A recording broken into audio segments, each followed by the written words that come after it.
बच्चों, खिलौने वाली कविता आपने बहुत अच्छे से पढ़ ली होगी और याद भी कर ली होगी।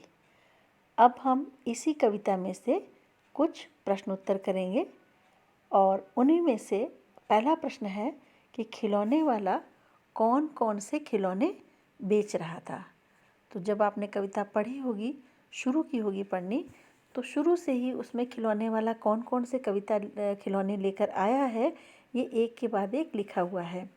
आप उसको नंबर 1, नंबर 2, नंबर 3, नंबर 4 ऐसे डाल के लिखेंगे। जैसे आप लिखेंगे तोता, है ना, नंबर 1 पे, फिर गेंद, फिर 3 पे मोटर गाड़ी, 4 पे सीटी, 5 पे रेल, 6 पे गुड़िया, 7 पे लोटा थाली, 8 पे धनुष बाण, 9 पे तलवार, 10 पे टी सेट और 11 पे बिल्ली।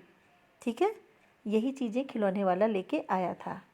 इसके बाद दूसरा क्वेश्चन है, गुड़िया और मोटर किस किस ने ली।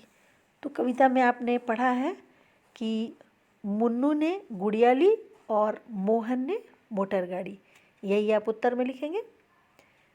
तीसरा प्रश्न है, सरला किसके लिए मचल रही थी। तो सरला किसके लिए मचल रही थी? सरला साड़ी लेने के लिए मचल रही थी। ठीक है, तो आप लिखेंगे सरला साड़ी लेने के लिए मचल रही थी।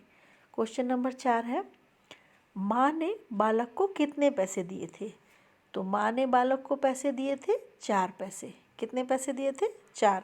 आप लिखेंगे माँ ने बालक को 4 पैसे दिए थे। और 5वां प्रश्न है, बालक कौन कौन से खिलौने खरीदना चाहता था और क्यों।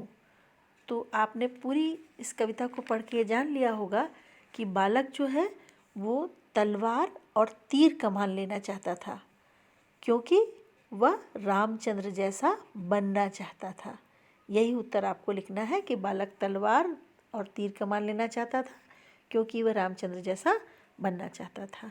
ठीक है, इसके अलावा एक प्रश्न आप और लिखेंगे और वो 6ठा प्रश्न होगा आपका कि बालक, इस जो खिलौने वाला कविता है इसकी कवित्री का नाम क्या है।